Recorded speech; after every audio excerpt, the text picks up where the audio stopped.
And I think काफी बच्चों को पहले से ज्यादा कॉन्फिडेंस अभी आ रहा होगा फिजिक्स में। कोई ऐसा बच्चा जिसको पहले से थोड़ा ज्यादा कॉन्फिडेंस आ रहा है फिजिक्स में, या डर लग रहा है अभी भी? Yes sir. हाँ,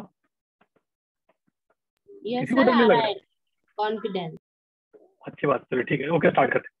तो बच्चों आज हम स्टार्ट करने वाले हैं स्नेल्स लॉ, जो कि आपको काफी हेल्प करेगा पूरे उसमें रिफ्रैक्शन में। ठीक है, स्नेल्स लॉ हम पढ़ने वाले हैं, बेसिकली आज हम रिफ्रैक्शन पढ़ने वाले हैं। ठीक है, देखो, सो व्हाट इज रिफ्रैक्शन, कौन बताएगा मुझे, जल्दी से बताओ what is refraction. I think सबको पता होगा, बट फिर भी मैं आपके मुंह से सुनना चाहता हूँ एक बार।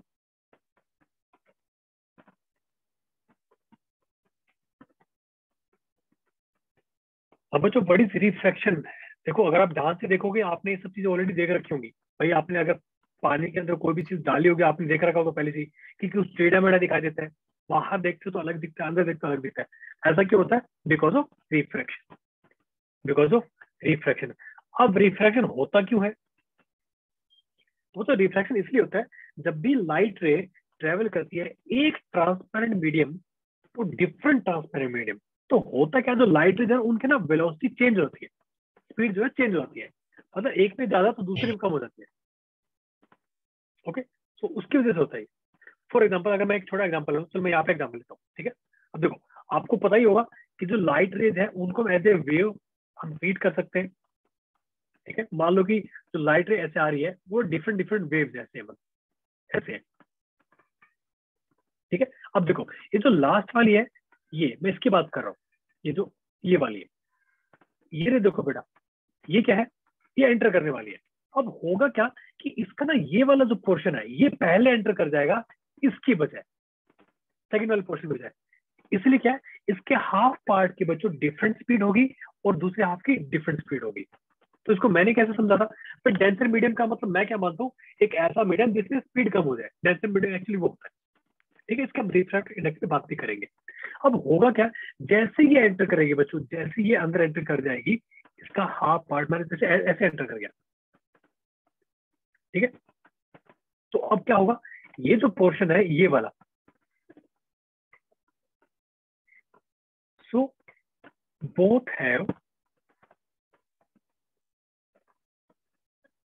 विल हैव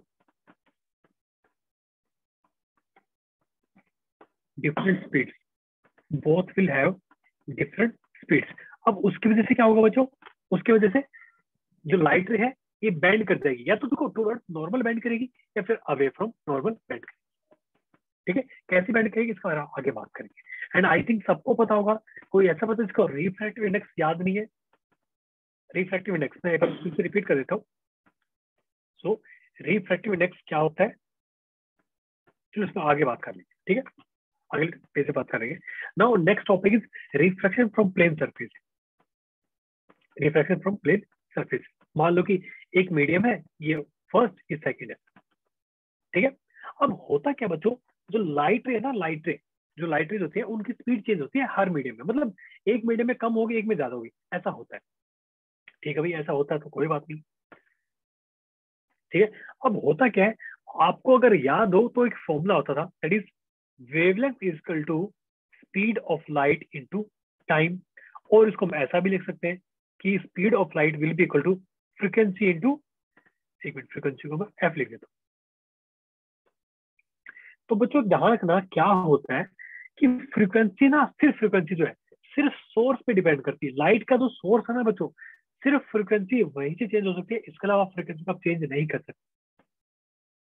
इसका मतलब क्या है, इसका मतलब क्या, फ्रीक्वेंसी बच्चों कांस्टेंट रहती है, फ्रीक्वेंसी कांस्टेंट रहती है। अब लेमडा वन लेमडा टू क्या होगा, अगर मान लो यहाँ पे देखो, अगर वेलोसिटी ज्यादा है जिस मीडियम में, उस मीडियम बच्चों क्या होगा, उसकी वेवलेंथ भी ज्यादा होगी। ठीक है, और जिस मीडियम में स्पीड कम है, उसमें बच्चों हमारी वेवलेंथ भी कम होगी। आई थिंक ये बात सबको समझ आई होगी। Yes sir. Clear? ठीक है, अगर इसका लॉजिकल आंसर जानना है तो बच्चा समझो ना, भाई वेवलेंथ क्या होती है। वेवलेंथ क्या होती है, मान लो ऐसे स्टार्ट हुई, यहाँ से स्टार्ट हुई। ठीक है, अगर अब देखो, अगर किसी की स्पीड ज्यादा होगी तो v इंटू टी, अब बताओ वेवलेंथ यही तो है भाई, ठीक है, टोटल टाइम पीरियड। भाई टाइम पीरियड याद करो, मैं आपको थोड़ा रिलेट कराने की कोशिश कर रहा हूँ। मतलब वेवलेंथ का मतलब distance covered by A wave in time period. Time period क्या होता है भाई, यहाँ से स्टार्ट किया, यहाँ पे खत्म हो गया, फिर से वेव रिपीट करेगी, इसको टाइम पीरियड बोलते हैं। ठीक है, अब खुद सोचो, जिसकी स्पीड ज्यादा होगी तो वो ज्यादा डिस्टेंस कवर कर लेगी, इसलिए उसकी वेवलेंथ भी ज्यादा लंबी होगी। आई होप क्लियर हो गया होगा। ठीक है, तो एक मिनट में फास्ट होते हैं, जिसमें फास्ट होती है उसमें वेवलेंथ भी ज्यादा होगी। ठीक है, चलिए आगे आगे बात करते हैं ना। अभी हम बात करने वाले थे रिफ्रैक्टिव इंडेक्स के बारे में। तो बच्चों, रिफ्रैक्टिव इंडेक्स की डेफिनेशन देखो क्या है। सो रिफ्रैक्टिव इंडेक्स क्या होता है बच्चों, दैट इज म्यू। इसका क्या मतलब होता है, velocity of light in vacuum, और हम एयर भी बोल देते हैं, velocity of light in vacuum और air divide by velocity of light in medium, जिस मीडियम में आपको निकालना है। और बच्चों ध्यान करना, ये एब्सोल्यूट रिफ्रैक्टिव इंडेक्स हमेशा इसकी वैल्यू ग्रेटर देन 1 होती है। क्यों? Because velocity of light in vacuum सबसे ज्यादा होती है, दैट इज 3 × 10⁸ क्लियर? ठीक है, अब मीडियम में कम होती है, तो सोचो भाई न्यूमरेटर ज्यादा होगा डिनोमिनेटर से, तो बच्चों ऑब्वियसली ग्रेटर देन 1 आएगा। ये हम बात किसकी कर रहे हैं, एब्सोल्यूट रिफ्रैक्टिव इंडेक्स। अगर आप बात करोगे रिलेटिव रिफ्रैक्टिव इंडेक्स की, मैं इसको यहाँ पे डिस्कस कर रहा हूँ, यहाँ पे। सो रिलेटिव क्या हो बच्चों, इसमें हम दो मीडियम का रिफ्रैक्टिव इंडेक्स आपस में कंपेयर करते हैं। सो रिलेटिव रिफ्रैक्टिव इंडेक्स क्या होता है इसका, मान लो μ12, इसका क्या मतलब होता है, इसका मतलब होता है μ1/μ2, μ1/μ2। μ1 क्या होता है भाई, refractive index of one medium. अब बाय डेफिनेशन इसको क्या लिख सकते हो आप, इसको लिख सकते हो C/V1। इसको क्या लिख सकते हो, C/V2। तो ये क्या आ जाएगा, ये आ जाएगा V2/V1। यानी कि हमने एक फॉर्मूला और सीख लिया। क्या, मैं इसको यहाँ पे लिख देता हूँ। सो μ21 को आप क्या लिख सकते हो, आप इसको लिख सकते हो, सॉरी μ2/μ1 लिख सकते हो, which is also equal to V1/V2। मैं आपको इसलिए बता रहा हूँ ताकि देखो, स्नेल्स लॉ में रिफ्रैक्टिव इंडेक्स की मेन चीज है, मैं आपको इसलिए सब चीज इसलिए बता रहा हूँ ताकि आप कॉन्फिडेंट रहो। बच्चों कॉन्फिडेंस ही सब बहुत जरूरी है। अब वो कब आएगा, विद नॉलेज। ठीक है बच्चों, यहाँ तक किसी को कोई डाउट, कोई question? I hope it's clear now. किसी का डाउट तो नहीं है ना इसमें रिफ्रैक्टिव इंडेक्स में? No sir. चलिए अब हम बात करते हैं स्नेल्स लॉ। क्या है, बहुत ही सिंपल सा लॉ बच्चों। अब मैं इसको कैसे याद रखता हूँ, देखो मैं आपको बता देता हूँ। मैं इसको याद रखता हूँ इस तरीके से, क्या कि जो मिस्टर स्नेल थे उन्होंने क्या बोला कि इस मीडियम के अंदर दो चीजें हैं, एक तो क्या रिफ्रैक्टिव इंडेक्स, एक एंगल ऑफ इंसिडेंस। तो क्या बोला उन्होंने, अब आप एंगल ऑफ इंसिडेंस को डायरेक्टली मल्टीप्लाई नहीं कर सकते, तो क्या करोगे, sine of angle of incidence multiply by μ1 will be equal to sine of angle of refraction into μ2। ये दिया स्नेल्स लॉ। मैं इसको हमेशा ऐसे याद रखता हूँ। मैं कभी फ्रैक्शन में याद नहीं रखता, मैं नहीं याद रखता फ्रैक्शन में, मुझे बहुत कंफ्यूजन होती है फ्रैक्शन में, मुझे ज्यादा दिमाग लगाना पड़ता है। बट मुझे इतना पता है, एक मीडियम में दो चीजें, एक तो रिफ्रैक्टिव इंडेक्स है, तो एक वहां पे एंगल ऑफ इंसिडेंस या एंगल ऑफ रिफ्रैक्शन जो भी है, उन दोनों को मुझे मल्टीप्लाई करना पड़ता है। मल्टीप्लाई करके उन दोनों का प्रोडक्ट क्या होगा बच्चों, कांस्टेंट होगा। बस वो मुझे याद है। ये वाली चीज देखो, ये मुझे अच्छी लगती है, कांस्टेंट है। आया सबको समझ में? यहाँ तक किसी को कोई डाउट, कोई क्वेश्चन? आगे चले? No sir. चलिए अब देखो, चलो ठीक है भाई, इसका मतलब क्या था, इसका मतलब ये था कि अगर कोई लाइट रे है एक मीडियम से वो दूसरे मीडियम में एंटर करती है, so there will be refraction. तो रिफ्रैक्शन क्या होता है भाई, bending of light towards normal या फिर अवे फ्रॉम नॉर्मल, ये होता है। अब क्यों होता है, because of change in speed of light. बच्चों ध्यान रखना, फिजिक्स की सबसे अच्छी बात क्या है, हर एक चीज के पीछे लॉजिक है। कुछ भी रट्टा मत लगाना बस प्लीज मेरी क्लास में। अगर कोई डाउट हो you can ask me again and again, I will try to answer. Okay, अब देखो, अब क्या बोल रहे हैं, चलो ठीक है भाई, आपने बोला सर, हमने मान लिया। अब देखो डिफरेंट डिफरेंट केसेस हो सकते हैं। क्या केस हो सकते हैं भाई, मान लो हमारी जो क्या बोलते हैं, हमारी जो इंसिडेंट रे है, अगर वो नॉर्मली ऐसे एंटर कर रही हो, तो अगर वो नॉर्मली इंसिडेंट कर रही हो, तो ऐसे कर रही हो, तो क्या होगा, कुछ नहीं होगा। क्यों भाई, आप बताओ, अगर ऐसे एंटर करेगी तो एंगल ऑफ इंसिडेंस कितना है, 0। तो बच्चों मुझे क्या बताओ, sine into I, sorry not sine into I, sine I करूंगा इंटू μ1 करूंगा तो बताइए तो जीरो हो जाएगा ना, क्यों? बिकॉज एंगल आई क्या है? जीरो। अगर एंगल आई जीरो तो बच्चों देयरफॉर एंगल रिफ्रैक्शन कितना होगा? जीरो। ये बात किस किस को समझ आई? आई ना समझ में? एक और चीज, बच्चे क्या करते हैं, बच्चे बहुत बार रट्टा लगाते हैं कि रे टू डेंसर आती है तो फिर टुवर्ड्स नॉर्मल होता है, या फिर इसका इसका ना कोई आई थिंक कोई शॉर्ट फॉर्म भी है, पता नहीं, कुछ बच्चे याद रखते होंगे।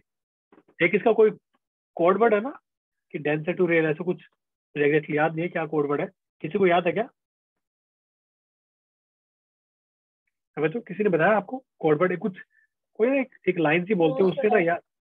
हाँ, नहीं याद है? मुझे एक्चुअली एक्चुअली मुझे याद नहीं, मैंने आपको बताया था। देखो वैसे मैं याद, थोड़ा उसको याद क्या करना, सिंपल सा फंडा है। अगर आपको बच्चों स्नेल्स लॉ भी याद है ना, देखो क्या होता है, देखो स्नेल्स लॉ क्या बोलता है कि sine I angle into mu one which is equal to sine R angle into mu to.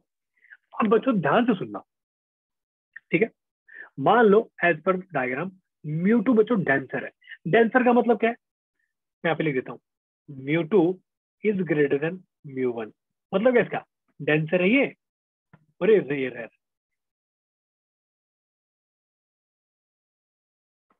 ठीक है? अब देखो बच्चों मुझे एक चीज बताओ, अगर ऐसा कुछ है, ऐसा कुछ है और अगर इन दोनों इक्वेशन को आपस में इक्वल होना पड़ेगा, सो देयरफॉर हम बोल सकते हैं ना कि angle I must be greater than angle R. भाई तभी तो दोनों साइड इक्वल होंगी। एंगल साइन एंगल अगर ज्यादा होगा तभी तो साइन आई की वैल्यू ज्यादा होगी ना। ये बात किस किस को समझ आई? भाई म्यू टू ज्यादा है, ये म्यू टू ज्यादा है तो उसको कम होना पड़ेगा, ये म्यू वन कम है इसको ज्यादा होना पड़ेगा, तभी तो हो सकता है ना आपस में इक्वली दोनों का प्रोडक्ट। तो एंगल इंसिडेंट ज्यादा है तो angle reflection, angle of reflection कम होना पड़ेगा, यानी कि क्या होगा? टुवर्ड्स नॉर्मल बेंड करेगी। ये बात बच्चों यहाँ तक किस किस को समझ आई? ऐसा समझे? देखो मैं तो ऐसे याद रखता हूँ, मतलब याद क्या रखा है, ये तो कॉन्सेप्ट ही एक्चुअली। सिमिलरली अगर आप डेंसिटी टू रेयर करोगे तो क्या होगा? इस बार म्यू वन ज्यादा है तो म्यू टू कम है, म्यू टू कम है तो angle of, so mu two कम है तो एंगल ऑफ रिफ्रैक्शन को ज्यादा होना पड़ेगा। ठीक है, चलो इसलिए एक छोटा सा क्वेश्चन करते हैं। क्वेश्चन देखो क्या बच्चों, क्वेश्चन ये find the angle of refraction. चलो बच्चों इसका आंसर तो जल्दी से, सिंपल सा क्वेश्चन है, option A B C and D. चलो इस क्वेश्चन को ट्राई करो।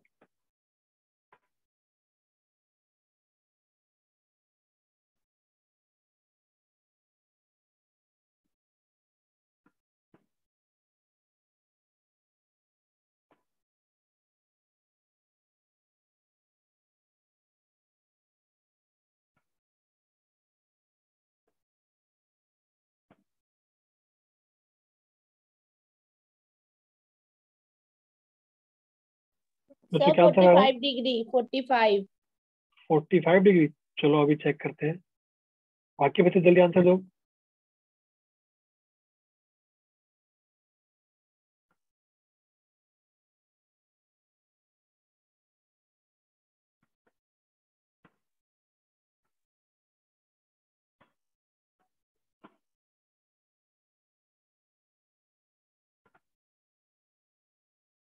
चलिए देखो, सिंपल सा क्वेश्चन है, क्या करना है हमें? यूज करना स्नेल्स लॉ, ठीक है? इंटरेस्ट में सही बताऊं तो मुझे ना शुरू में बहुत ही डर लगता था स्नेल्स, मुझे समझ नहीं आता था। फिर मैंने सीधा सीधा फॉर्मूला यूज करना स्टार्ट किया कि sine angle into refractive index कौन सा है? वन है ना, which is equal to sine R. हमें आर निकालना है इंटू म्यू टू कितना है? √3। साइन एंगल कितना है? 60, so √3/2 which is equal to sine R. √3 cancel cancel, R की वैल्यू कितनी आएगी बच्चों? बेटा तो 30, ये तो 30 डिग्री बता रहा है। हम्म, चलो आंसर 30 डिग्री। ठीक है, चलो आगे चलते हैं। ये क्वेश्चन आप बेटा खुद कर लेना, ठीक है? सिंपल सा क्वेश्चन है, आई थिंक आप कर सकते हो, ये वाला होमवर्क क्वेश्चन। ये क्वेश्चन ट्राई करो, determine angle of deviation delta due to refraction. Option A B C and D. चलो ये क्वेश्चन ट्राई करो।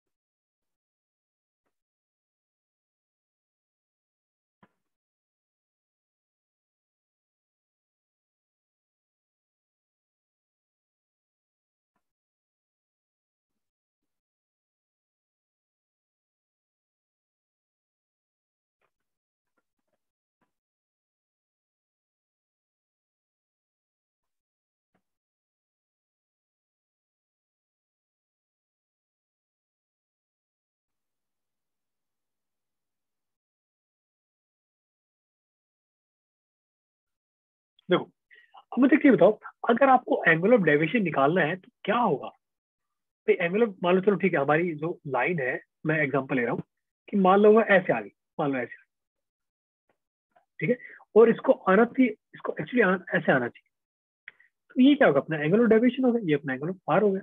सो we can say angle of deviation plus angle R will be equal to angle of I. ठीक है, तो निकालो यहाँ पे। So sign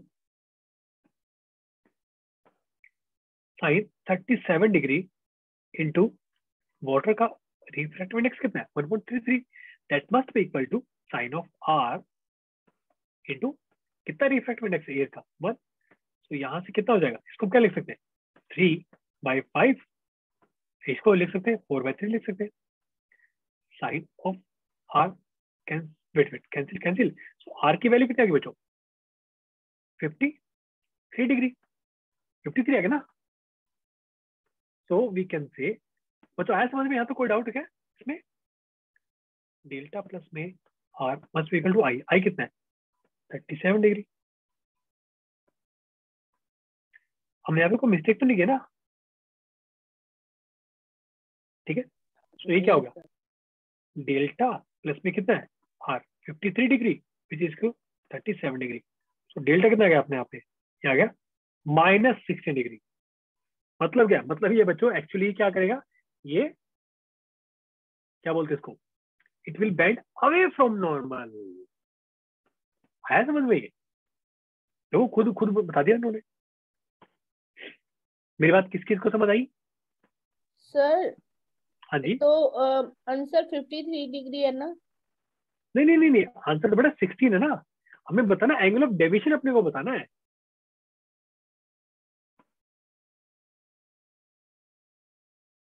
किसी को डाउट है क्या बच्चा इसमें?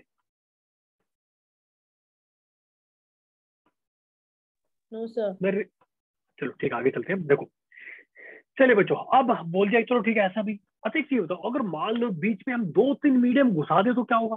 भाई स्नेल्स लॉ आपने क्या बोला? चलो ठीक है ऐसे कुछ होने वाला है, इसके लिए हमने मान लिया, हमने ऐसे कुछ मान लिया। ठीक है, अब अगर हम 2-3 एक मीडियम यहाँ से, रे यहाँ से यहाँ पे आई, रिफ्रैक्शन होगा, इसको हमने फिर दूसरे मीडियम में भेज दिया।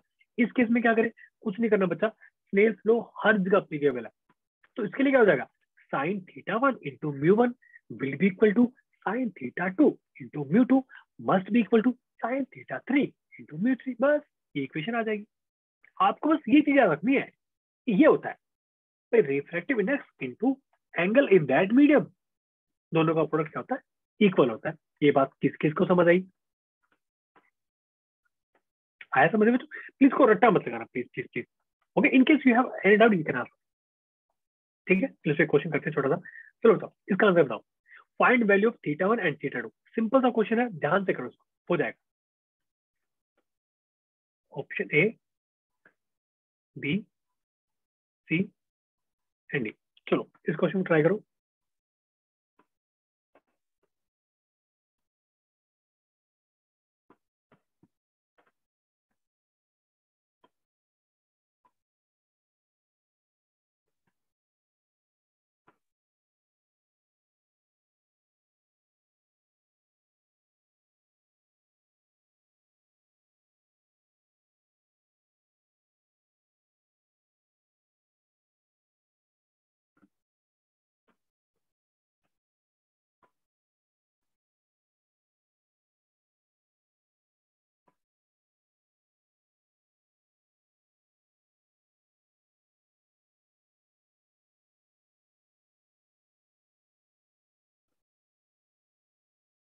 हाँ जी, कैसे करोगे? देखो बिल्कुल सिंपल सा इक्वेशन, क्या करना? देखो यहाँ पे sine 60 degree into 1 which is equal to sine theta 1 into √3 which must be equal to sine theta 2 into √3 divide by √2। बस तीन इक्वल है। एक बार इन दोनों को इक्वल कर दो, यहाँ से कितना आ जाएगा? ठीक है, √3 divide by 2 must be equal to sine theta 1 into √3। Cancel cancel, theta 1 कितना आ गया? 30 डिग्री। सिमिलरली अब एक काम करो, इन दोनों को इक्वल कर दो, ये क्या हो जाएगा? तो √3, वेट वेट वेट, इन दोनों को इक्वल मत करो, वेट वेट वेट, आप करो इन दोनों को इक्वल, ठीक है? तो यहाँ से θ2 कितना आ जाएगा? 45 डिग्री। अब निकाल लेना, देखो आपको सिखा दिया मैंने, answer will be C, answer C. Clear? आगे चले क्या? यहाँ से कोई डाउट, कोई Yes, कोई sir. यहाँ पे संदेह? चलिए आगे चलते हैं। ओके, अब देखो, खैर तो हम ऑलरेडी डिस्कस कर चुके हैं स्नेल्स लॉ के बारे में, हम डिस्कस कर चुके हैं, इसमें कोई ज्यादा कोई दिक्कत वाली बात है नहीं, फिर भी मैं आपको बता देता हूँ, ठीक है? अब यहाँ पे थोड़ा सा पे ध्यान देना है। ध्यान क्या देना है? इस बार हम स्नेल्स लॉ डिस्कस कर रहे हैं, ये थर्ड केस है, लेकिन हम कैसे कर रहे हैं, ध्यान क्या रखना आपको कि हमारे जो लाइट रे बच्चों, वो इस बार मूव कर रही है from denser to rare medium, ठीक है भाई, मूव कर रही है, यहाँ से ऐसे मूव कर रही है, बिल्कुल हमने देख भी लिया। लेकिन डेंसर टू रेयर में क्या होता है? लाइट रे when it will enter different medium, it will bend away from normal, ठीक है? अवे फ्रॉम नॉर्मल हो रहा है, ये हमने बिल्कुल देखा, ठीक है? अब मुझे एक चीज बताओ, अगर आपने गलती से, अगर आपने एंगल थोड़ा सा और बढ़ा दिया, ऐसे कर दिया, तो आपको नहीं लगता कि ये ऐसे आ जाएगी? Yes, sir. ठीक है? और हो सकता है कि ये, अब देखो चलो मैंने इसको ऐसा कर दिया है, तो इस केस में बोल सकता हूँ ना कि भी ये तो 90 डिग्री हो गया भाई। इस एंगल ऑफ इंसिडेंस, इसको मैं ये वाला चलो बोल देता हूँ मैं, इसके लिए रिफ्रैक्शन कितना होगा? एंगल ऑफ रिफ्रैक्शन कितना होगा? 90 डिग्री होगा। देयरफॉर वी कैन से, अगर हम स्नेल्स लॉ को यूज करें, sin i into μ1 will be equal to sin π/2 into μ2। बच्चों इस एंगल पे क्या हुआ? एंगल ऑफ रिफ्रैक्शन कितना है? 90 डिग्री है, तो इसको लिखो sin θc will be equal to μ2 by μ1। इसको क्या बोलते हैं बच्चों? Critical angle. क्या बोलते हैं? Critical angle. इस बात का मतलब क्या है? मतलब ये, अगर आपने इस एंगल से, अगर आपने थोड़ा सा एंगल और इंक्रीज कर दिया एंगल ऑफ इंसिडेंस का, तो जो रिफ्रैक्शन है वो नहीं होगा। क्यों? हमारी रिफ्लेक्टेड रे इस बार बच्चों वापस आ जाएगी सेम मीडियम में, जिसको हम क्या बोलेंगे? एंगल ऑफ रिफ्लेक्शन, ठीक है? तो बच्चों इस फिनोमेना को हम क्या बोलते हैं? Total internal reflection. ये बात किस किस को समझ आई? पर डेंसर टू रेयर मीडियम अगर कोई लाइट रे जा रही है, it will bend away from normal. हमने क्या किया? हमने एंगल ऑफ इंसिडेंस को हमने इंक्रीज कर दिया। इंक्रीज कर दोगे तो वो और ज्यादा बेंड करेगी अवे फ्रॉम नॉर्मल। हमने और इंक्रीज कर दिया तो फिर और ज्यादा बेंड करेगी। करते करते मुझे एक मोमेंट ऐसा आ गया, क्रिटिकल एंगल पे एंगल ऑफ रिफ्रैक्शन हो गया 90 डिग्री। आप जैसे उससे थोड़ा सा एंगल ऑफ इंसिडेंस और इंक्रीज करोगे, then it will come back to same medium, जिसको हम क्या बोलते हैं भाई? Bending of light into the same medium. किसको क्या बोलते थे हम? रिफ्लेक्शन। रिफ्लेक्शन ऑफ लाइट यही बोलते थे ना, है कि नहीं? इसको हम क्या बोलते हैं? Total internal reflection. Reflection. ठीक है? अब मान लो, अच्छा एक चीज बताओ, कई बार बच्चे पूछते हैं, अब देखो यहाँ भी आपको एक कॉन्सेप्ट आपको बता, देखो कॉन्सेप्ट देखो क्या है। कॉन्सेप्ट ये है कि भाई हमें क्या मिला? हमें मिला sin θc will be equal to, हमें क्या मिला यहाँ पे? μ2 by μ1, हमें ये मिला μ2 by μ1। अब होता क्या है, कई बार आपके जो कॉम्पिटेटिव एग्जाम होते हैं नीट या जेई में, अब यहाँ पे टाइम बताना होता है।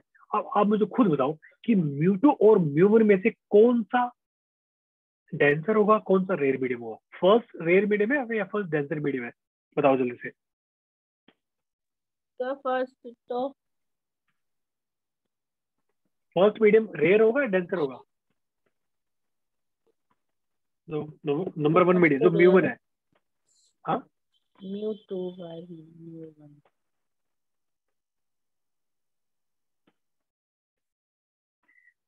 देखो यहाँ पे ध्यान, देखो ध्यान क्या रखना है, इसमें रट्टा मत लगाओ। मैं आप खुद सोचो ना, साइन थीटा की मैक्सिमम वैल्यू 1 हो सकती है मैक्सिमम। अगर आपने गलती से μ2 को अगर आपने डेंसर पुट कर दिया ना, तो डेंसर का मतलब क्या है? भाई अगर mu 2 is greater than mu 1, तो ये रिलेशन तो कभी हो ही नहीं सकता ना फिर। क्यों? भाई म्यू 2 बाय म्यू 1 तो हमेशा ग्रेटर देन 1 होगा, और साइन थीटा की वैल्यू तो कभी ग्रेटर देन 1 हो ही नहीं सकती। इसलिए बच्चों ध्यान रखना, साइन थीटा सी कैसे याद रखोगे, कि हमेशा ऊपर बच्चों क्या होता है, रेयर मीडियम होता है ऊपर, नीचे होता है डेंसर। ये बात किस किस को समझ आई? आया समझ में? Yes, sir. इस तरीके से बच्चों देखो, अगर आप इस तरीके से चीजें समझ के याद रखो ना, आपको फिर रट्टा नहीं लगाना पड़ेगा कि कौन सा डेंसर कौन सा रेयर है। भाई obviously sine theta max value 1 हो सकती है, तो इसलिए ऊपर डेंसर हो ही नहीं सकता। क्यों?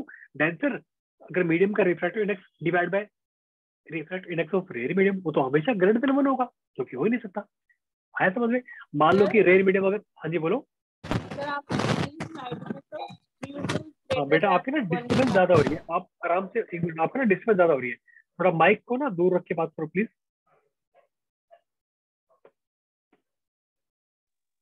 सर अब क्लियर है वॉइस? हाँ जी, अब आपकी आवाज बिल्कुल बहुत अच्छी आ रही है। सर आपने पिछली स्लाइड में म्यू 2 इज ग्रेटर देन 1 लिखा था। हाँ जी, कहाँ पे कह रहे हो बेटा? सर इससे पिछली स्लाइड है। कहाँ पे? ये वाला?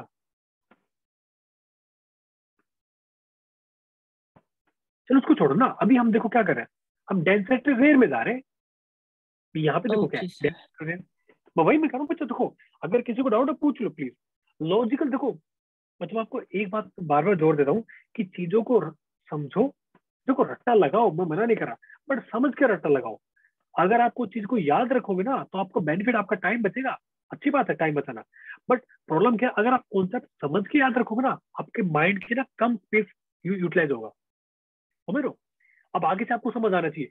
अब ना, ये बच्चों, ये जो कॉन्सेप्ट है ना क्रिटिकल एंगल वाला, ये आपको पता नहीं कहाँ कहाँ काम आएगा, बहुत का काम आएगा। इवन साइन थीटा सी मैं कैसे याद रखता हूँ, म्यू 2 बाय म्यू 1, हमेशा ऐसे याद रखता हूँ। म्यू 2 क्या है, आप इसको डेंसर भी लिख सकते हो, mu 2 by mu, sorry note mu D, आप इसको ऐसे याद रख लो, म्यू 2 बाय म्यू डी। क्यों? हमेशा क्या होगा भाई, म्यू हमेशा छोटा होना चाहिए, तभी हो सकता है, वरना हो ही नहीं सकता। ठीक है, आगे चले अब। तो इस पर एक छोटा सा क्वेश्चन करते हैं। देखो, बस वही है, एंगल ऑफ इंसिडेंस, मतलब जिससे अगर आपने ऊपर बढ़ा दिया तो क्या होगा, टोटल इंटरनल रिफ्लेक्शन होगा। ये हम ऑलरेडी डिस्कस कर चुके हैं। ठीक है, अब इसका हम यूज कहाँ करते हैं बच्चों? मैं एक्चुअली डायग्राम ऐड करना भूल गया। होता क्या है ना, जब आप पानी के अंदर होते हो ना, तो ध्यान रखना, आप पूरे पानी के अंदर से नहीं देख सकते ऊपर। कहने का मतलब क्या है, अगर आप किसी स्विमिंग पूल के अंदर हो, आप पूरे पानी के अंदर से बाहर नहीं देख सकते, आपको बाहर नहीं दिखेगा साफ। एक छोटा सा एक एरिया होगा जहां से आप देख सकते हो बस। रुको, मैं आपको एक चीज दिखाता हूँ, एक मिनट को, मुझे एक सेकंड का टाइम दो।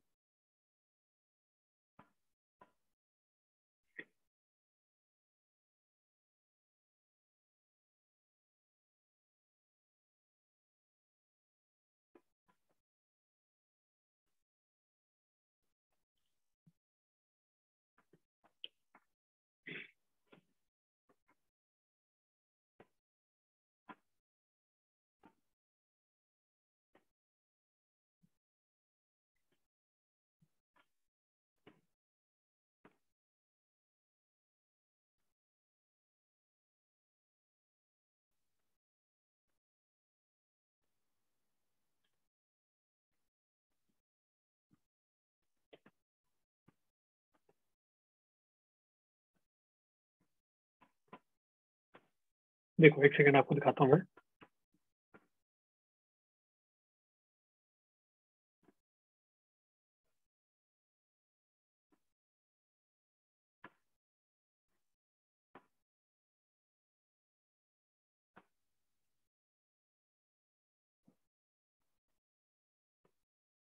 देखो,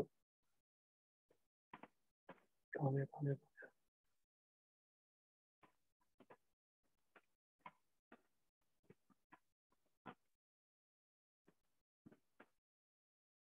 तो फिर काम करो, ये वाला क्वेश्चन पढ़ो, नेक्स्ट वाला क्वेश्चन, मतलब आपको दिखाता हूँ एक चीज। ये वाला क्वेश्चन पढ़ो, आपको फिर समझ आएगा। इस क्वेश्चन को तो सॉल्व करो एक बार।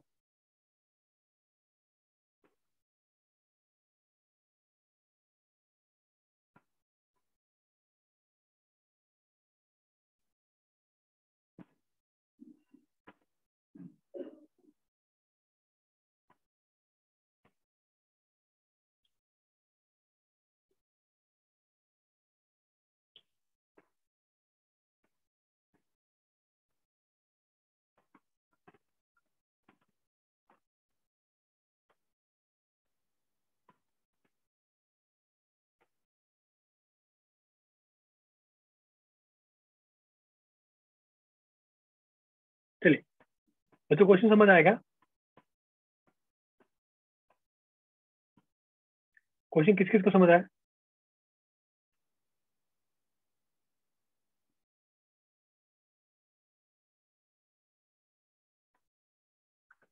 बच्चों क्वेश्चन किस किस को समझ आया ये वाला?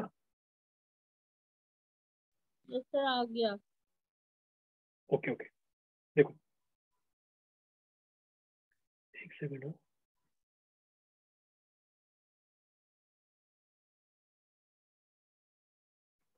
चलो कोई ना, मैं इसका काम करता हूँ, आपको बाद में दिखाता हूँ।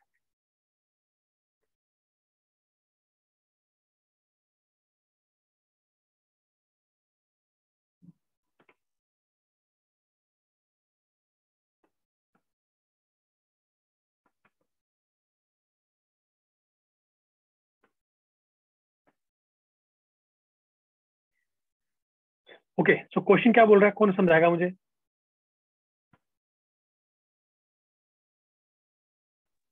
तो उसमें रेडियस निकालना है यस बिल्कुल सही। सर्कल। देखो मैं आपको एक डायग्राम दिखाता हूँ, अब आपको समझ आएगा। सॉरी मैंने थोड़ा सा टाइम ले लिया, आई नो थोड़ा सा टाइम लग गया अपने को। देखो अब दिख रहा है आपको ये देखो बच्चों, ये अंदर से व्यू है। ये व्यू कहाँ से बच्चों? अंदर से है ये। अब देख रहे हैं आपको सिर्फ एक छोटा सा एरिया जहां से आप बाहर देख सकते हो। ऐसा नहीं कि आप पानी के अंदर घुस गए तो आपको ये किस किस को सही से दिखाई दे रहा है जो मैं दिखा रहा हूँ? तो एक ना एक लिमिटेड एरिया है जहां से आप बाहर से देख सकते हो। ऐसा क्यों है? बिकॉज देखो मान लो कि ये सरफेस है, इसको क्वेश्चन सोल्व करते हैं। ये सरफेस है, ठीक है, और मान लो कि आप यहाँ खड़े हो, आप यहाँ पे खड़े हो बच्चों, ऐसे खड़े हो, ठीक है। अब देखो, अब जैसे ही बाहर देखोगे तो जो लाइट रहे इधर से ऐसे जाएगी, डेंसिटी रेयर मान लो इधर ऐसे बेंड करेगी, सिमिलरली इधर ऐसे बेंड करेगी। अब हमें क्या बताना है? So we have to find the radius of circle. अब देखो ये तो आपको 2D में दिख रहा है, ये आपको तो ये जो दिख रहा हो ना, ये वाला, ये जो एरिया ये वाला, ये क्या है? ये यही पूछ रहा है कि ये कितना इसका रेडियस होगा। ये तो खैर आपको 2D में दिख रहा है, ठीक है। मान लो अगर ये बताओ ऐसे ये, ठीक है, अगर ये थीटा सी है बच्चों, तो ये क्या जाएगा? ये भी थीटा सी हो जाएगा, समझ रहे हो? ये मान लो थीटा सी है क्रिटिकल एंगल, ये भी थीटा सी है। अब इन्होंने क्या बोला कि हाइट एच के अंडर है ये बच्चों, ये हाइट एच है यहाँ पे। अगर मान लो ये रेडियस आर है, ये रेडियस मान लो कैपिटल आर है, तो उसको हम क्या ऐसा लिख सकते हैं क्या? So tangent of theta C will be equal to R by H, ऐसा लिख सकते हैं ना? ठीक है, ओके।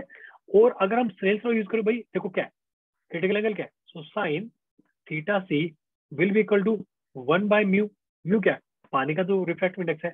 अगर tangent of theta C R by H है, इसको ये क्या होता है?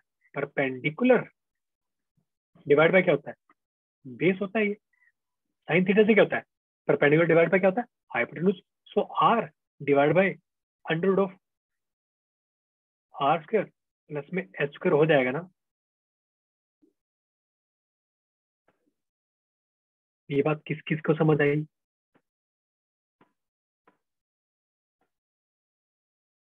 भाई आया समझ में क्या बोला? एक मिनट रुको, मैंने इसको उल्टा कर दिया, रुको रुको रुको, उसको मैं यहाँ सोल्व कर देता हूँ। ठीक, देखो हमें इतना पता है, अगर क्रिटिकल एंगल है साइन थीटा सी, तो लिखो ना sine theta C will be equal to 1 by mu, हमें पता है। और टेंजेंट ऑफ थीटा से निकालेंगे, रेडियस तो ये से निकलेगा ना, आर बाय एच। तो साइन थीटा से अगर इतना है, तो यहाँ से बच्चों टेंजेंट ऑफ थीटा से क्या हो जाएगा? परपेंडिकुलर। कितना है यहाँ पे? ठीक है, पी डिवाइड बाय एच है ना, सो पी कितना है? 1 है। बेस कितना हो जाएगा? Mu square minus 1। तो लिखो यहाँ पे 1 by mu square minus 1 which will be equal to क्या? R by H. तो बच्चों यहाँ से रेडियस की वैल्यू कितनी आ जाएगी? H divide by under root mu square minus 1। ये बात बच्चों किस किस को समझ आई? तो ये एरिया, ये रेडियस बच्चों जहां से आप बाहर की तरफ देख सकते हो।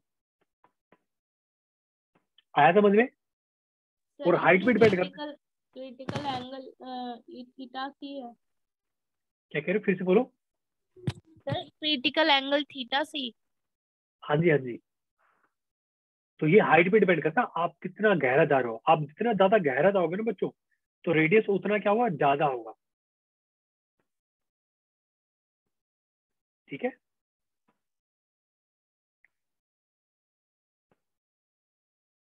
ये बात किस किस को समझ आगे चले। अब चलो आगे आगे बढ़ते हैं। अब हमारा क्लास पूरी पूरी नहीं हो पाएगी। चलो नाउ, अब बच्चों चलो ठीक है, हमने सब कुछ सीख लिया, हमने बच्चों सब कुछ सीख लिया। अब जो भी हमने सीखा ना बच्चों, उसको हम इम्प्लीमेंट करेंगे। इम्प्लीमेंट क्या करेंगे, मुझे एक चीज बताओ, अगर आपको प्रूव करना पड़ जाए कि तुम प्रूव करके बताओ, सबने आई थिंक ऐसा कोई बच्चा यहाँ नहीं बैठा होगा जिसने आज तक स्विमिंग पूल के अंदर नहीं देखा होगा, या फिर पानी के अंदर अच्छे से नहीं देखा होगा। और अगर आपने ध्यान से देखा होगा, आपको एक बात समझ आई होगी कि हमेशा जो बेस है आपको हमेशा ऊपर उठा हुआ दिखता है। ऐसा किस किस ने फील किया है कि अगर आप पानी के यस अंदर कुछ सर। भी देखते हो, आपको ऐसा लगता है कि वो थोड़ा ऊपर उठा हुआ है। अब अगर आपसे कोई बोलते इसको प्रूव करके दिखाना है, अब खुद सोचो, अगर आप पानी के अंदर देख रहे हो बाहर से, अब सोचो अगर आप पानी के अंदर से बाहर देखोगे तो आपको चीजें लंबी दिखाई देंगी, लंबी। कैसे इसको प्रूव देखो कैसे करेंगे। मान लो कि हमारा एक ऑब्जेक्ट है, हमारा ये ऑब्जेक्ट है यहाँ पे, ये वाला, ये ऑब्जेक्ट, ठीक है। इसका डिस्टेंस जो सर्कम मतलब जो भी हमारा बीच का मीडियम है वहां से डी डिस्टेंस है। और मान लो आप अंदर देख रहे हो बच्चों, आप अंदर से देख रहे हो। कहां से देख रहे हो, अंदर से देख रहे हो। अब क्या होगा भाई, अंदर से देख रहे हो तो लाइट रे ऐसे आ रही होगी भाई, लाइट रे ऐसे आ रही हो ना, आपकी तरफ आ रही होगी। आप अंदर से देख रहे हो, ऑब्जेक्ट तो बाहर है ना, वहां से इंसिडेंट लाइट अंदर आई। नाउ आप पानी के अंदर हो, यानी कि कौन सा केस होगा, डेंसर टू रेयर, तो टुवर्ड्स नॉर्मल बेंड करेगी। हमें क्या लगेगा बच्चों कि ये जो लाइट रे एक्चुअली यहाँ से आ रही है जहाँ इमेज बनेगी। ठीक है, अब मुझे चीज बताओ, अगर मैं साइन आई लिखूं, ठीक है। अब देखो यहाँ पे एंगल है ना, छोटे हैं, एंगल ऑफ रिफ्रैक्शन और एंगल ऑफ इंसिडेंस छोटे छोटे ही है। तो अगर साइन एंगल अगर छोटा है तो उसको हम क्या लिख सकते हैं, sine of I is also equal to tangent of I. क्यों, दोनों का ग्राफ सेम होता है छोटे एंगल के लिए। तो अब बताओ, यहां से देख के बताओ मुझे, टेंजेंट ऑफ आई कितना हो जाएगा, perpendicular divide by base. Perpendicular क्या है, पी ए, बेस कितना है, P O. Similarly sine of R क्या हो जाएगा, is also equal to tangent of R. वो किसके बराबर हो जाएगा, टेंजेंट ऑफ आर। इस डायग्राम को देख के बताओ क्या हो जाएगा, पी ए डिवाइड बाय क्या है, पी आई। ठीक है। सेकेंड थिंग, हमने अभी सीखा था स्नेल फ्लो। क्या बोलता Snell's law, sine of angle of I into mu one will be equal to sine of angle of R into mu two. Sine of I को क्या लिख सकते हैं हम, टेंजेंट ऑफ आई लिख सकते हैं। साइन ऑफ आर को क्या लिख सकते हैं हम, टेंजेंट ऑफ आर लिख सकते हैं। किसके बराबर हो जाएगा, mu two by mu one के बराबर हो जाएगा। टेंजेंट ऑफ आई की वैल्यू कितनी है, P A divide by P O. Tangent of R की वैल्यू कितनी है, P A divide by P I. I hope सबको सीधी समझ आ रही होगी, इसलिए मैं फ्लो में बात कर रहा हूँ। Mu two by mu one, P A cancel हो गया। तो बच्चों यहाँ से पी आई किसके बराबर आ जाएगा, ये आ जाएगा P O into mu two by mu one. यानी कि इसको हम बोलते हैं एपरेंट डेप्थ। ये एक्चुअली हमें अंदर से दिखेगा, ये एपरेंट डेप्थ। पीओ क्या हो जाएगा भाई, एक्चुअली आप सरफेस से देखोगे, सरफेस से डिस्टेंस तो ऑब्जेक्ट का कितना था भाई, डी था ना। ये अपनी क्या होगी, एक्चुअल डेप्थ। तो उसको क्या लिख सकते हो, so P I is equal to mu two by mu one into D. तो ऐसे लिख सकते हो। ये अपनी अपरेंट डेप्थ आ गई। ये बात किसको समझ आई बच्चों, यहाँ से आया क्या समझ में। Yes sir. अब सर बताओ मुझे, हाँ जी हाँ जी बोलो। सर जैसे डांसर से रेयर जा रहा है तो टूवर्ड्स नॉर्मल जाएगी रे। हाँ जी, बिल्कुल सही। नहीं नहीं नहीं, डांसर से रेज आ रहा तो टुवर्ड्स नॉर्मल आएगी, बिल्कुल सही, ठीक है। अब देखो, तो इस केस में हम डिस्कस कर लेते हैं, हम इस केस के बारे में बात करें। इस बार क्या है, सब कुछ सेम वैसा ही है, बस इस बार ऑब्जेक्ट अंदर है, ऑब्जेक्ट अंदर है, ये कहाँ पे है? बाहर है। ठीक है, डेंसर टू रेयर है। अब देखो इसका समाधान मैंने क्या निकाला, मैं फॉर्मूला बच्चों यही याद रखता हूँ, क्या? P I is equal to mu two by mu one. मैं फॉर्मूला बच्चों यही याद रखता हूँ, ठीक है। इसको आप ऐसे भी लिख सकते हो, कैसे? Height of the image will be equal to mu two by mu one into height of the object. मैं इसको सेम फॉर्मूला याद रखता हूँ, मैं डिफर क्या करता हूँ बस, कि जिस साइड अपनी आईज है ना, उसको मान लेता हूँ म्यू टू। उसको क्या मान लेता हूँ? Mu two. यानी कि इस केस में देखो बच्चों, आई बाहर की तरफ है, तो म्यू टू अपना कितना हो गया? 1 हो गया। म्यू वन कितना होगा? म्यू हो गया। तो देखो, आप वैल्यू पुट करो यहाँ पे, एच आई क्या 1 by mu into H O. अब देखो आपको कैसे दिखेगी भाई, म्यू तो ग्रेटर देन 1 होता है। एच नोट को डिवाइड करोगे किसी भी नंबर से जो कि ग्रेटर देन 1 है, तो बच्चों H naught will be less than H आई।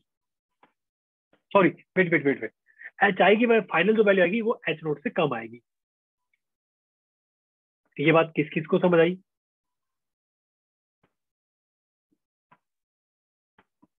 बच्चों समझ आएगा? फॉर्मूला सेम है। देखो मैंने क्या किया, मैंने फॉर्मूला ड्राइव करा ये वाला, हमें ये वाला फॉर्मूला मिल गया। चलो मैं आगे बात करते हैं, यहाँ पे बात कर लेते हैं। देखो भाई फॉर्मूला क्या है, हाइट ऑफ द इमेज, यही तो था ना भाई, पी आई का मतलब क्या था? हाइट ऑफ द इमेज क्या था? ये mu two divide by mu one into height of the object. अब अगर मैं पानी के अंदर हूँ बच्चों, मैं अगर पानी के अंदर हूँ, यानी कि लाइट रे कहाँ से आ रही है? रेयर टू डेंसर आ रही है। इसका मतलब क्या है? म्यू टू क्या है? डेंसर है। Wait wait, no denser,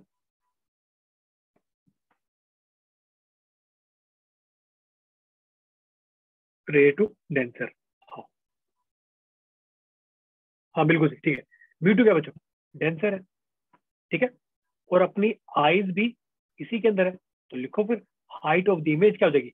mu two by mu one into H naught. हम पानी के अंदर है, so therefore height of the image will be greater than height of the object. ये बात किस किस को समझ आई? हम पानी के अंदर हैं बच्चों, पानी के अंदर से बाहर देख रहे हैं, हमें लंबी चीज दिखाई देगी, यस सर। ठीक है। आया समझ में? अब इसको उल्टा कर दो, अब आप बाहर से देख रहे हो बच्चों, बाहर से देखोगे तो म्यू टू क्या हो जाएगा? म्यू टू हो जाएगा इस बार रेयर। क्या हो जाएगा बच्चों? Rare medium. रेयर। बस इसका फायदा क्या होगा? फॉर्मूला सेम रहेगा। देखो एक क्वेश्चन करते देखो, a swimming pool appears to be 100 meter deep, ठीक है, if for water refractive index कितना? 4/3 है। इसकी रियल डेप्थ आपको बतानी है, A B C and D. देखो a swimming pool appears to be 100 meter deep, इसका मतलब क्या है? आप उसको बाहर से देख रहे हो, बाहर से देख रहे हो उसका बच्चों, बाहर से देखोगे आपको कैसे आपको दिख रहा है? 100 मीटर डीप दिख रहा है, यानी कि हाइट ऑफ द इमेज कितनी दिख रही है आपको? 100 मीटर।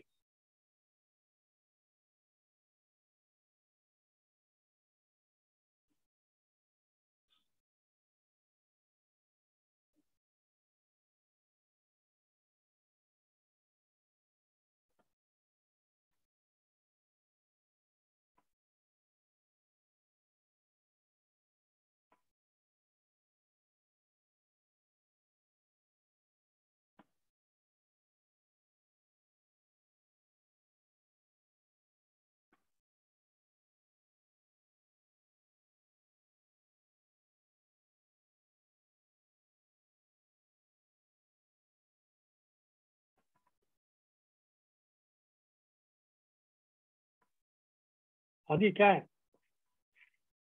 देखो सिंपल सा है, क्या करना है भाई, हाइट ऑफ द इमेज कितनी है? चलिए यहाँ कर देता हूँ, height of the image will be equal to mu two by mu one height of the object. अगर आपका कॉन्सेप्ट क्लियर है तो आपको फॉर्मूला फिर ना, आपको ज्यादा प्रॉब्लम नहीं आएगी इसको याद रखने में। हाइट ऑफ द इमेज कितने बता रहा है? ये तो 100 मीटर बता रहा है। म्यू टू कितना है बच्चों? बाहर से देख रहे हैं, बाहर से देखोगे तो रेयर मीडियम है mu two, 1/4/3 height of the object. क्या आ जाएगा? ये इसको उधर मल्टीप्लाई कर दो, 100 इंटू 4/3, दैट इज कितना? 33। Answer will B. ये बात किस किस को समझ आई बच्चों? आया क्या समझ में? आगे चले? Yes sir. चलिए आगे देखते हैं। आई होप आप सबको चीज समझ आ रही होंगी। अब देखो एक क्वेश्चन क्या है, at what distance from the surface does the man see image of this fish? चलो इसका आंसर कर जल्दी से। सेम वही कॉन्सेप्ट है।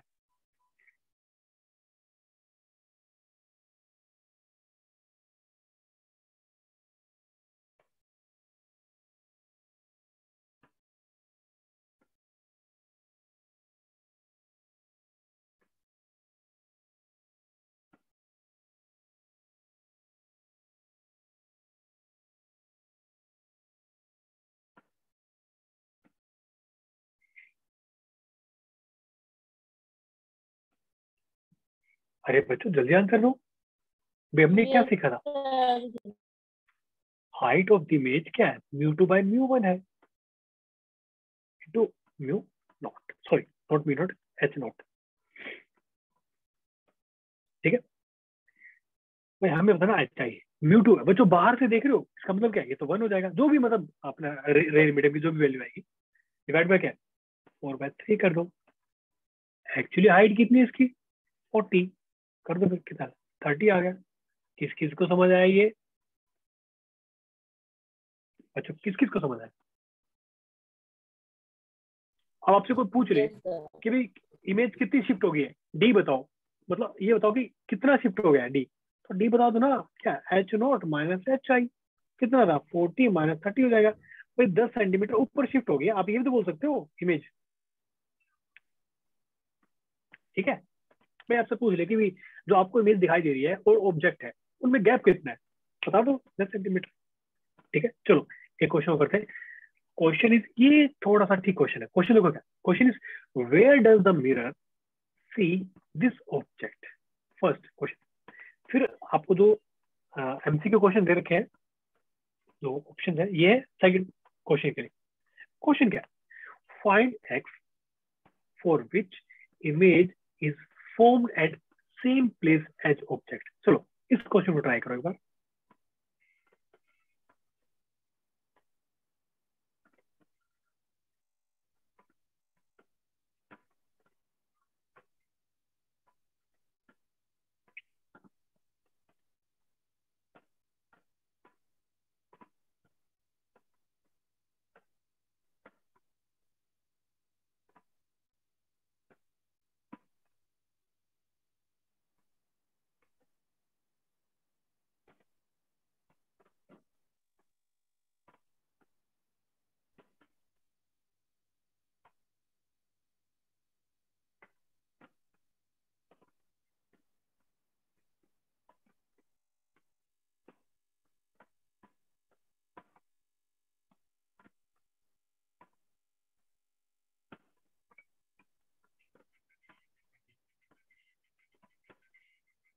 हाँ जी देखो बच्चों, देखो अब मुझे क्यों दो, क्या बोल रहा है, where does the mirror see this object, मतलब क्या हमारी आईज बच्चों इस बार अंदर है, अंदर से देख रहे हैं? निकालो फिर क्या, height of the image will be equal to μ2 divide by μ1 into height of the object.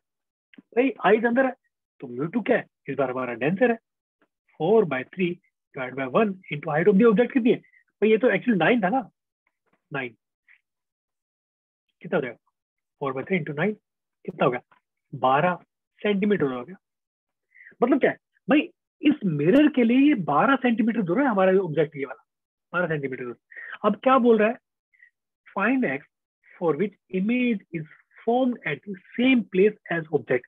याद करो बच्चों, कॉनकेव मिरर में इमेज और ऑब्जेक्ट सेम जगह पे कब बनते हैं, जब आप ऑब्जेक्ट को कहाँ रखते हो, सेंटर ऑफ कर्वेचर पे, यानी कि आर जो उसका रेडियस है must be equal to X plus में height of the image. R कितना है, 15, एक्स में निकालना है तो 12 है, एक्स की वैल्यू कितनी आ गई, 3 सेंटीमीटर। Option B. किस किस को ये बात समझ आई?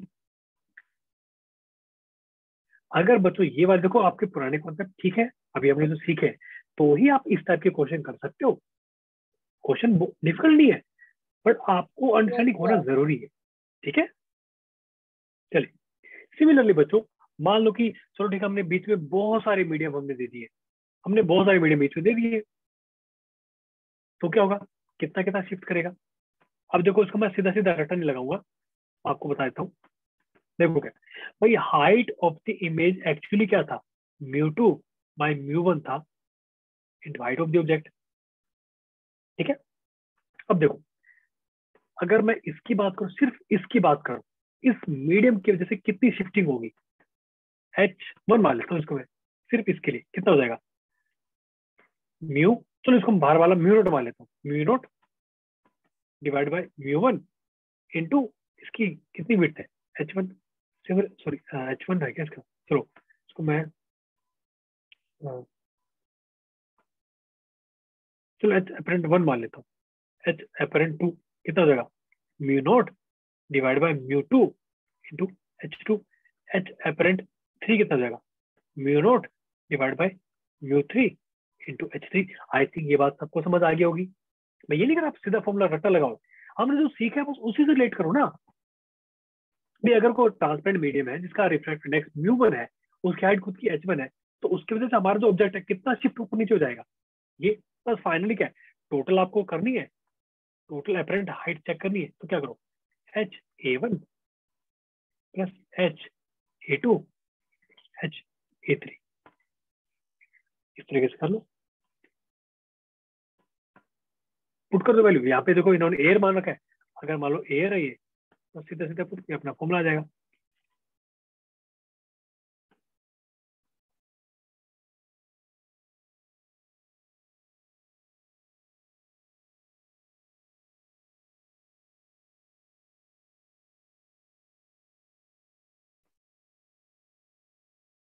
आया समझ में। सर इसे एक बार और बता दीजिए एक बार। कहने का देखो बच्चों, कहने का मतलब क्या है, भी अब तक हमने क्या सीखा था, हमने अब तक ये सीखा है, ये वाली। ठीक है, अब देखो, अगर मैं इसकी बात करूं, इसकी बात करता हूँ, ये वाली। ठीक है भाई, एक्चुअली इसकी हाइट कितनी थी, ये ऑब्जेक्ट कितना डूबा हुआ था नीचे, एच नोट डूबा था ना, एच मतलब ये जो ऑब्जेक्ट है एच नोट नीचे था, बट हमें इस मीडियम की वजह से हमें कहाँ दिख रहा है, एच आई भी दिख रहा है, और इसकी वैल्यू कैसे आई थी, इस फॉर्मूले से आई थी। सेम यहाँ भी तो ऐसी है भाई, एक ऑब्जेक्ट है, ये नीचे सबसे नीचे है, लेकिन अगर कोई मीडियम है बीच में जिसकी हाइट h1 है और उसका μ1 है, तो उसकी वजह से सिर्फ अकेले की वजह से शिफ्टिंग कितनी होगी, इतनी शिफ्टिंग होगी इस अकेले की वजह से। सेकंड मीडियम जो μ2 है, इसकी वजह से शिफ्टिंग कितना होगी इस ऑब्जेक्ट की, इतनी होगी। और हमारा जो थर्ड वाला है, इसकी वजह से कितनी शिफ्टिंग होगी बच्चों, इतनी शिफ्टिंग होगी। तो टोटल 3 ट्रांसपेरेंट मीडियम में डिफरेंट डिफरेंट, तो सबके डिफरेंट इंडेक्स अलग है, तो तीनों शिफ्टिंग कितनी हो जाएगी टोटल सम। ये बात किस किस को समझ आई, क्लियर हुआ क्या, आया समझ में। सर आगे। चल, हाँ ओके ओके, चलिए ये क्वेश्चन में तो आप खुद कर लेना, ठीक है, ओके। चलिए नेक्स्ट टॉपिक, एक काम करते हैं, चलो ठीक है, इसको इस टॉपिक को हम नेक्स्ट क्लास में स्टार्ट करते हैं, आई थिंक अभी टाइम ओवर हो गया। ठीक है, यहाँ तक किसी को कोई डाउट, कोई क्वेश्चन, नो सर। अगर किसी को डाउट आप मुझसे पूछ सकते हो।